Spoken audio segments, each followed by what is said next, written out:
Riprendiamo i lavori e ricominciamo questa prima sessione con il relatore Jonathan Marsden, che è stato direttore della Royal Collection and Survey of the Queen's Works of Art fino al 2017, dopo aver ricoperto dal 1996 il ruolo di Deputy Surveyor, principale curatore responsabile della scultura e delle arti decorative. Ha iniziato la sua carriera presso il National Trust, lavorando come curatore di dimore storiche nel Galles del Nord e nell'Oxfordshire. Ha contribuito alla realizzazione di numerose mostre presso la Queen's Gallery di Buckingham Palace, fra cui la significativa esposizione Victoria and Albert Art and Love del 2010. Ha pubblicato numerosi studi dedicati alla scultura e alle arti decorative, tra cui più recentemente il catalogo in 4 volumi European Sculpture in the Collection of His Majesty the Queen. Attualmente è commissario di Historic England, l'ente governativo responsabile della tutela del patrimonio storico, e membro del consiglio di amministrazione di English Heritage. Jonathan ci parlerà di Sartori e di come dovesse curarsi della vendita delle opere rimaste all'interno dello studio dell'artista dopo la sua morte, e quindi in particolar modo il suo studio è basato sulla corrispondenza tra appunto Sartori e le committenze inglesi.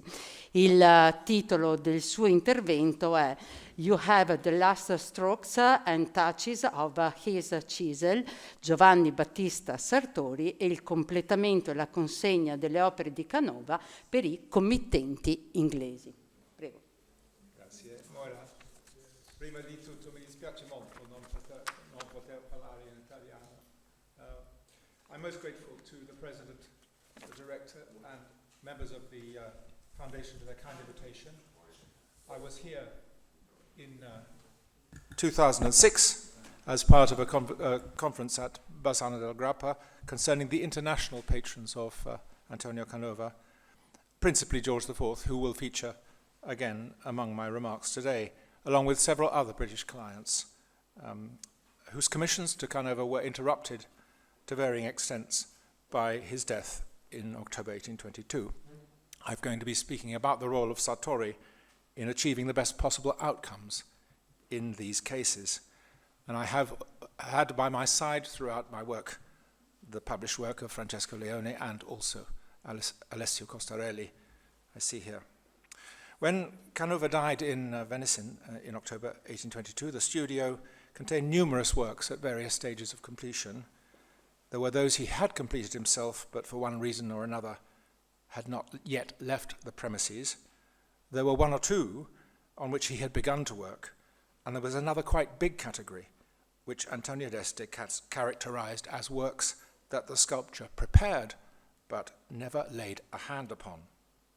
Following the sculptor's funeral in November, Sartori returned to Rome, and as we know, there was a conference at which the management of the studio was discussed, who would be in charge of it. And in the end, after much discussion, Cincinnato Baruzzi was placed in charge. The studio employed some 20 workers in the various roles of spozzatori, scalpellini, scultori, and lucidatori, and in the 12 months following Canova's death, they processed something like 30 individual works, including copies and reductions, as well as some after antiques. It was an efficient operation, and as we shall no doubt hear from Dottoressa Antonella Mampieri, the correspondence between Baruzzi and Sartori reveals a deep level of engagement on the part of the Abati in the details of expenditure and materials. Indeed, according to Baruzzi's biographer, Siginolfi, in realtà il Baruzzi non fa nulla senza il consenso dell'Abate, che ordina e dispone a suo arbitrio. And as we shall see, Sartori directed the whole effort towards maximizing its income, with the sole aim of fulfilling the very exacting terms of Canova's will, that the Tempio should be completed in the shortest possible time, but with no economies. As executor, Sartori had the advantage of having been so closely involved with many of these commissions before Canova's death. So great was the fame of Canova in England, and the number of those British concerned who counted themselves as his friends, that news of his death was greeted with many expressions of grievous loss. Sir Thomas Lawrence, whose correspondence with Canova over many years, he signed his letters, "Your obliged, attached, and faithfully devoted Lawrence," was conducted on the basis not only of their friendship, but also their complementary status as presidents of the Academies of London and Rome. Hearing of Canova's death, he wrote to Sartori recalling the portrait he had painted for the Prince Regent in 1815, and which had been sent as a present to the sculptor. And he expressed his pride in having been allowed to perpetuate, or rather to prolong for a time, the knowledge of his form and make posterity familiar with it. Sartori thanked Lawrence for his letter, which he said had been like a balsamo salutare. Earlier that year, Lawrence had finished his full-length portrait of George IV, and although he said its destination is for the palace of His Holiness, he added, "I have painted it for the eye of Canova." Some 2 years later, some 2 years earlier, that is, in about 1820, Thomas Lawrence had received in his house in Russell Square, where he also had his studio, a plaster cast of the Ninfa Giacenticon Amorino, which had been commissioned by Lord Cawdor, but was made in marble for the Prince Regent. "She appears to me," said Lawrence, "more exquisitely lovely than when I saw it in your studio." Although we can't see the nymph in this view of Thomas Lawrence's sitting room, his interest in sculpture is undeniable. He told Canova that everyone who saw it agreed with him. Canova is the finest sculptor since the Greeks. While Lawrence was admiring the plaster nymph in Canova's studio, the Prince's marble version was on its way to London. It arrived in early June 1819. And when he had met the Prince 3.5 years earlier, Canova had been given a commission for this group of Mars and Venus that was to serve as an allegory of peace and war. He'd also given him £1,000 and a snuff box. At the time of Canova's death, this work was still in the studio 7 years after that time. It's one of the greatest works, considered to be one of the greatest works in the Royal Collection today, so much so that it features on the cover of one of the volumes mentioned by Moira of the new catalogue of sculpture in the Royal Collection. During this period, Lawrence was in particularly close communication with the Prince Regent because of the grand project to assemble portraits of the Allied sovereigns at Windsor in what was to be called the Waterloo Chamber, including this masterpiece, the portrait of the Pope. So when Lawrence wrote to Canova in December 1820, he was keen to impress upon the sculptor that following the arrival of the nymph, His Majesty cannot have too many of your productions, and it is for the happiness of his life that he should possess them, since his mind has been too much harassed by recent events, not to want that repose and refuge, that calm enjoyment which the contemplation of fine art creates. Lawrence begged Canova to send him a faithful outline of a new nymph that he'd heard about, and which he warned the sculptor he must not be so undutiful to destine it for other hands. Canova responded in terms calculated only to inflame Lawrence's interest. The marble for the nymph Dirce, which is to be made as companion for the nymph in the King's Palace, is perfettissimo, of a bellezza ammirabile, sopra ogni espressione. One year later, Canova decided to dedicate the engraving to his friend Lawrence. So I hope I've given a clear impression of the strength of demand in England at this time for the works of Canova. So it's against this background that I want to discuss what happened with the delivery of certain works. As Hugh Honor showed us long ago, the sculptor himself placed a great deal of importance throughout his career on the ultima mano, and for obvious reasons, this became of great importance to the English clientele. In fact, the point at issue was not only whether he'd given the last touch, the ultima mano, but whether his hands had touched the work at all. In many respects, the Duke of Devonshire provided the Prince Regent with an example to follow, but in the case of Canova, it was the other way round. Let's say the Duke made up for lost time, for ever since his first visit to Rome in March 1819, he could hardly stay away from the studio. News came to him by visitors to the studio, and also he had an agent in Rome called Gaspar Gabrieli, who sent him bulletins and executed instructions, and sent drawings such as this one, sent in January 1820, about the magnificent Endymione, which in fact was the only work that the Duke commissioned, certainly not the only work that he ended up possessing. And it was Gabrieli who informed the Duke of Canova's death in October 1822. He said, "I'm going to have the work created and sent to you straight away," but in fact the Duke said, "Hold on, I'm coming myself," despite being assured by his stepmother that you have indeed the last strokes and touches of his chisel on this work. The Duke wanted to travel to Rome to be sure for himself. In Gabrieli's letter, based on direct communication with the sculptor, he told the Duke that Canova did not think the statue quite finished, but it might be so fully upon any other artist's hands. The head, however, was finished to Canova's full satisfaction. History will record that the statue of Endymion was the last of Canova's best efforts, and your Grace will be the fortunate possessor of it.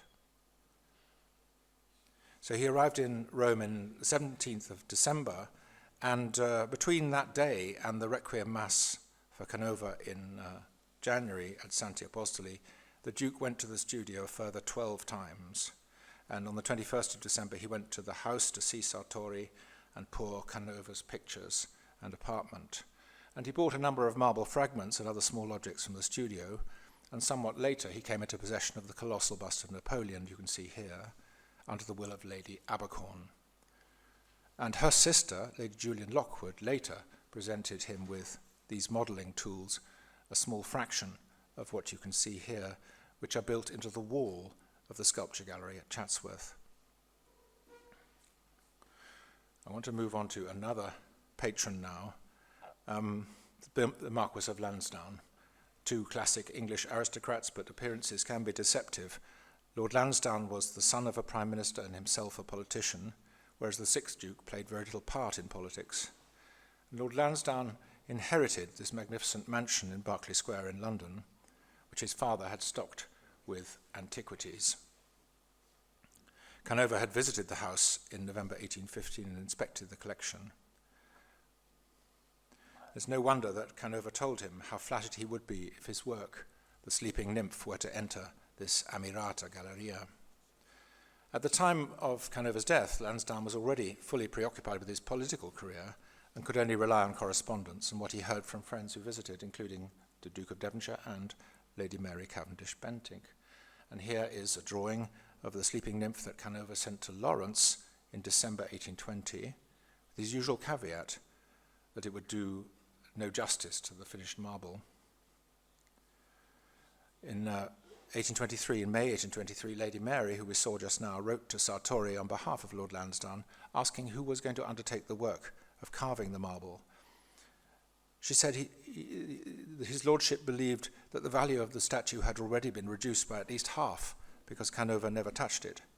He was prepared to pay the price he would give a London sculptor for a similar work, which was £500. Sartori replied to Lady Mary that Baruzzi would be in charge of making the marble, and he said he assured her that he was one of the best pupils of Canova. He suggested a price of £800. Lady Mary wrote back again, this time, claiming Lord Lansdowne had just purchased a statue from Chantry for £500, and that would be his price.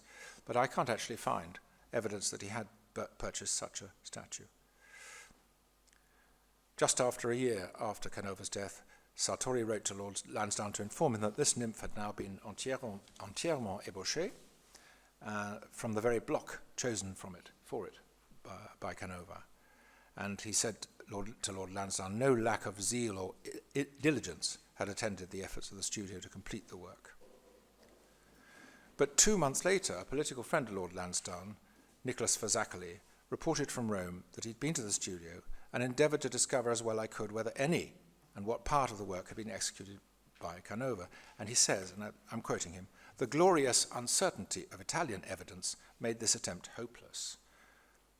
The Abate maintaining he'd never touched it, one of the workmen pointing to the whole space between the shoulders and halfway down the body as being exclusively the work of his late master. Well, today, this beautiful nymph is kept not in the V&A, but in the reserves in East London. It's time to introduce another of our English aristocrats, the Lord Darnley. And you'll remember that Thomas Lawrence had been one of the many admirers of Canova's Naiad when he saw a plaster cast in the Roman studio in 1819, and Lord Darnley was another, so much so that he commissioned his own one, but without the accompanying amorino. Darnley acknowledged it was unfortunate that the marble block that was used for this sculpture was imperfect, but since he was not able to inspect the block himself, he expressed faith in the sculptor's judgment, adding that anything that proceeds from the hand of Canova will be agreeable to me, even if it is stained. Now, in September 1823, Darnley wrote to Sartori to tell him he understood that Canova himself had not completed the version of the nymph, but that he decided to have it anyway, so rather less concerned than the other patrons. He says, "In spite of the opinions of my friend, I have at last decided I will take it as he left it, if you can assure me that he himself worked on it with his own hands and that nobody has touched it since his death. You will understand that it's these last and final delicate touches of a great artist that gives value to work such as this, and that the initial work by the atelier is not worth so much as a copy by an inferior artist."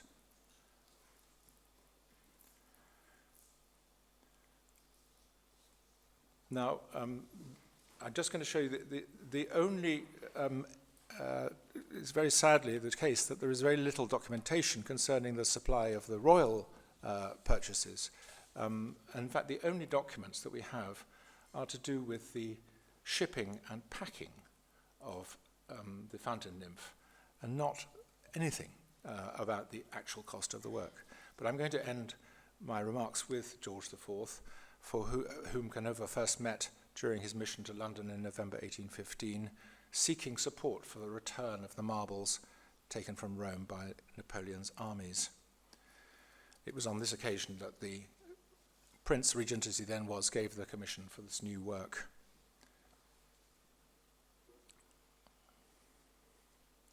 The Prince's advisor, later Sir Charles Long, later Lord Farnborough, corresponded with Canova and later with Sartori over this commission.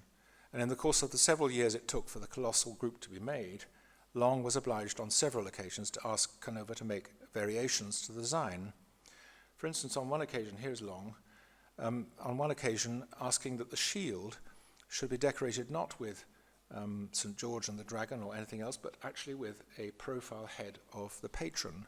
This preposterous idea that the god of war should need the protection of the King of England was not entertained. But if we compare the engraving, we'll see that in the end, some rather neutral oak leaves were settled upon. Had Canova lived for a few more years, there's no doubt that further commissions would have followed. As we've already learnt, he commissioned from Canova a marble version of his Dirce Nutrice de Bacco as a companion to the Naiad. In fact, Canova himself seems to have conceived this as a counterpart to Pauline Borghese, but it was far from advanced at the time of his death. In a letter to Lady Mary Bentinck, Sartori told her that his brother had worked on the head, but we know the rest was completed by Barozzi. It's a sad state of affairs. We cannot compare the heads of the plaster cast and the marble, thanks to the wartime damage.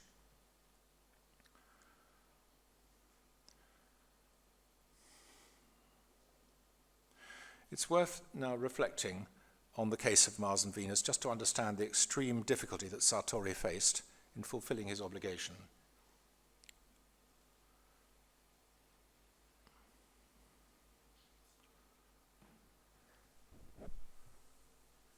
So it was almost 10 years between the commission and the final payment. In the correspondence surrounding the delivery and final settlement for these two statues, the direttore and the Mars and Venus,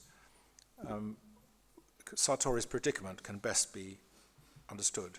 His English correspondents were Charles Long and William Richard Hamilton, who had been the secretary to Lord Elgin and now was working for the foreign minister. In July 1823, Hamilton wrote to Sartori to inform him that Charles Long had asked him to get the navy ready to ship the Mars and Venus and the direttore, and he had written to Baruzzi to send the cases to Livorno by sea. In November 1824, more than a year later, Sartori wrote to Long from Rome. He understood the statues had by now been safely received in London, but he'd received no payment. He spoke of the enormous and continuous expense I'm having to bear in the accomplishment of the magnificent temple, a task delegated to me by my brother, in placing me under the gravest anguish, strains, and sacrifices of all kinds, and pushes me to invoke with even greater fervour your intervention, in order that without any further delay, which would be fatal to my circumstances, I should receive the comfort of compensation that the statue merits. So, as I've said, only another year later, and 18 months after the works were received in London, Hamilton wrote to Sartori to inform him that Long had authorised him to pay £3,250. Now, in August, Hamilton had written at length to Long. This letter is worth quoting more or less in full. I have at last, he said, received from Abate Canova his acceptance of the offer which you authorised me to make to him, of 5,000 guineas for the last two works.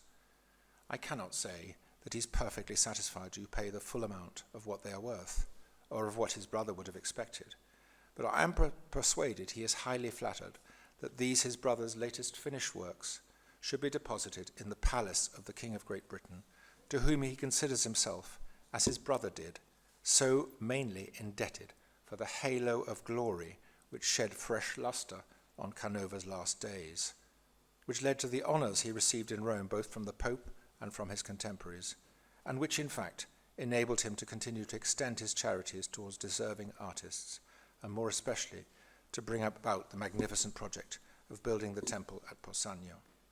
It is the anxiety to complete this monument that leads the Abate to endeavour to make the most of what his brother left to be disposed of.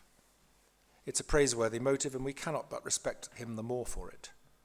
There is, however, one proposition which you must allow me to hint before I have done with this subject. So when you write to him, or when you empower me to write to him, giving him the authority to draw upon the remaining money, the notice might be accompanied with a gift of something like a ring or a box, as a further token of the king's respect. I think this would render him the happiest of Romans, and would close, I hope, to the satisfaction of all parties, an intercourse begun in politics, cemented in a signal act of retributive justice, and closed in a splendid and truly royal encouragement of the fides of modern times. I regret I can't tell you whether the king was moved to send Sartori a gift. Neither the snuff box he gave to Canova in 1815, nor this gift, if it ever was made, can be located now.